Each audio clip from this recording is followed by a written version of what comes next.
freedom lies in being bold. Where can I be bolder in my life? Carmen enjoyed working as a hairstylist and got quite a kick out of trying daring new styles on her clients. They were impressed with her creative genius, and it wasn't long before she became a treasured favorite amongst her colleagues. Her avant-garde designs really paid off, and it came as no surprise when she landed a senior position at the salon. Carmen worked long hours, but never complained. Her agreeable personality never ruffled any feathers, and for the most part, she kept her head down and got on with the task at hand. Carmen still lived at home with her parents, something she preferred to keep quiet about, since most of her friends were either married or doing really well in their careers. Carmen's parents doted on her. As an only child, she was spoiled rotten.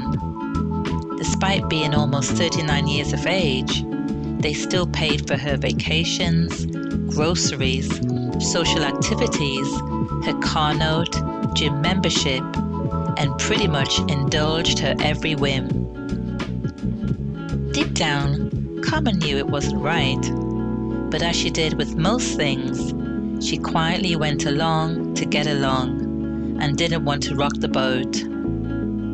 Come to think of it, she was much the same with Cameron, her boyfriend of 7 years. They were fairly stable, and she certainly cared for him, but there were no sparks in the relationship, and although she often thought about leaving, she feared being alone. The fear was so great, so consuming, she convinced herself everything was okay, though inside, she knew she was settling. Carmen used the same tactics to numb her ambitions of owning her own hair salon. At her core, she knew how talented and gifted she was, but she was equally inclined to sacrifice her most cherished hopes and dreams. Dreams of buying a beautiful home, getting married and starting a family, finishing her cosmetology degree, and mostly being a kick-ass boss of Carmen's cut above the rest, a chain of high-end salons spread across the country. With a big sigh, she pulls down the shutters and locks up the shop after a very long and tiring day, and heads home to dinner with Mum and Dad. Living fearlessly and being willing to follow your dreams and the fullest expression of who you are is the very definition of courage. Courage is looking in the face of fear and continuing on until you get to the desired destination. Courage is a voice inside that speaks up for what it needs and advocates for what it wants. It doesn't live in the shadows.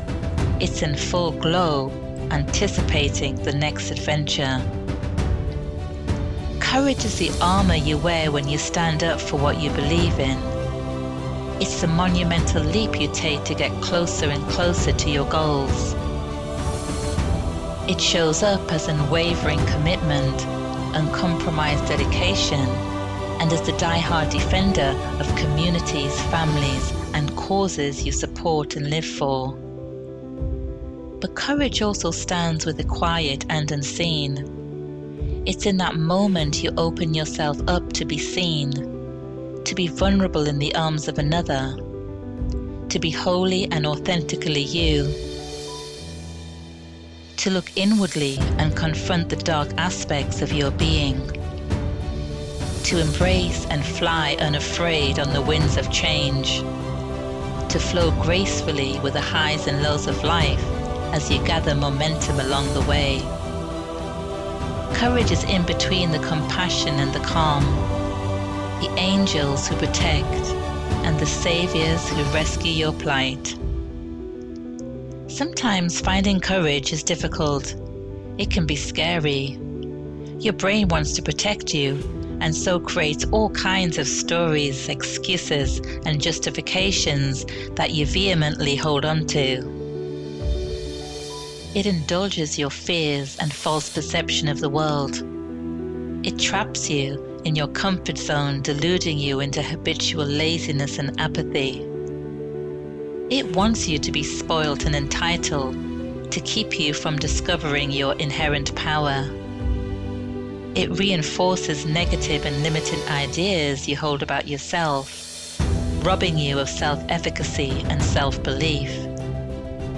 Your brain, and by extension your mind, tells you to play it small, and so your world is small, never exposing you to soul-enriching experiences that support bold acts of courage. Your lack of self-esteem, knowledge, skills, confidence and self-worth diminishes and shuts down the courage that is within you. But don't you know, you are courage. Courage is you. It's that inner brave spirit that has always been you. We are all more courageous than we know. We just need the right motivation. Let's work with these 5 questions to boost your confidence and inspire you to be bolder in life. Who could you share your dreams with who would support and encourage you? What's more important than your fear? What makes you courageous? Where in life would being more courageous bring you greater peace? What would you dare to do if you were more courageous? So, what's stopping you?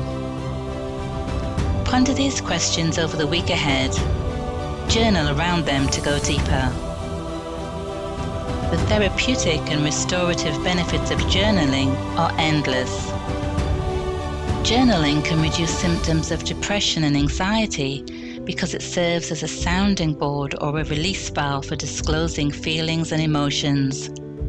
Suppressing or hiding behind feelings and emotions can be harmful to your health, and so writing them down, getting them all out, is better for your mental health and well-being. By writing things down, you organize your experience in a sequential way. You can stand back objectively and assess cause and effect and form a coherent story. You gain insight and learn more about yourself, your triggers, motives, and behavior. Processing experiences, emotions, stress, and your thoughts through writing seems to provide us a sense of control. Journaling is a valuable mental health tool. Use it regularly and consistently, but most of all, have fun with it and discover lots more about you.